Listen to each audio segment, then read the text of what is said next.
fact that I think the other three trustees should be here, whether they agree with it or not.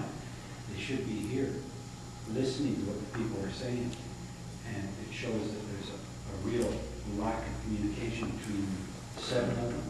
And I think that's a real shame that the other three can't see fit to come here and may not agree with us. And I don't, you know, with CUPE, we don't always agree, but at the end of the day, we all respect each other's opinion. And that's what I think is a real shame.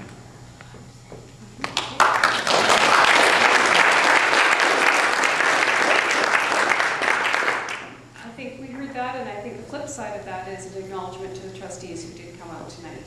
Yes.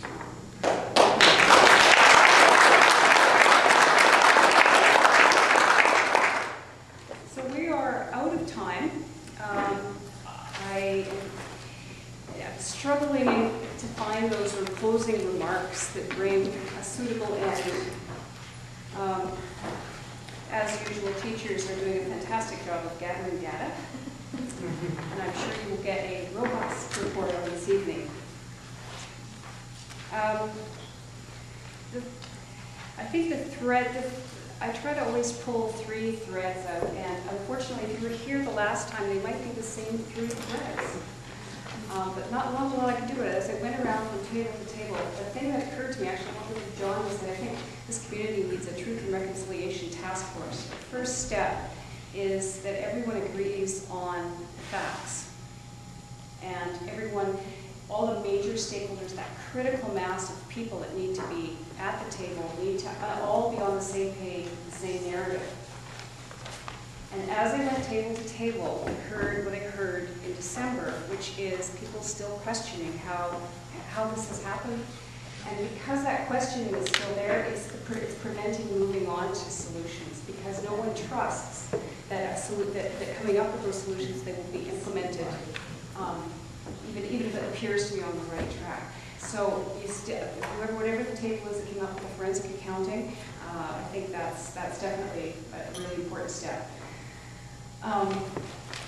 The other thread, and I think it was said very well by you, I think you said, sorry I don't know your name, what I would interpret as student-centered planning, that going forward, everything needs to take the student into account. And it's so easy, particularly in this type of crisis, to lose sight of who the real losers are here.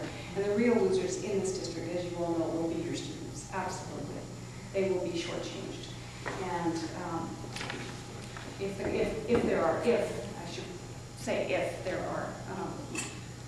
the devastating kinds of cuts that the board is seemingly compelled to make at this point. So, and the other thread, of course, is the revenue side, and that's there's been some creative ideas put forward on that. I think that's an area to go and flesh out some more. I think John gave us a really good overview of what the funding streams are and what that looks like, what the limitations are, and the forgiving the debt piece is sort of that revenue piece in reverse. But even so, the reason I asked you to repeat what you said is that I'm not sure that everybody in the room is on the same page about how that piece of that debt works. So there's still, I think, some community work to be done on that. But I think it's tremendous. I know that perhaps there's a little bit of disappointment about how few parents and other stakeholders, but maybe particularly parents, have come out. But that actually has been my experience right across the board. However, as you get closer and closer to those cuts actually impacting classrooms and schools and students, I think you're going to see that flip. And that's a good time for everybody to be armed with advocacy resources, with tools, and with that narrative. That's the important piece, is that everybody has that narrative, that it's getting, that everyone's on the same page. That's a really important thing in advocacy. So with that, I'm going to close the evening and say thank you very, very much, and best wishes on your task. I think it's great that you're sitting down as a community to work on this and to present a community vision of what how to solve this problem. That's really important. And if each one of you tells 100 people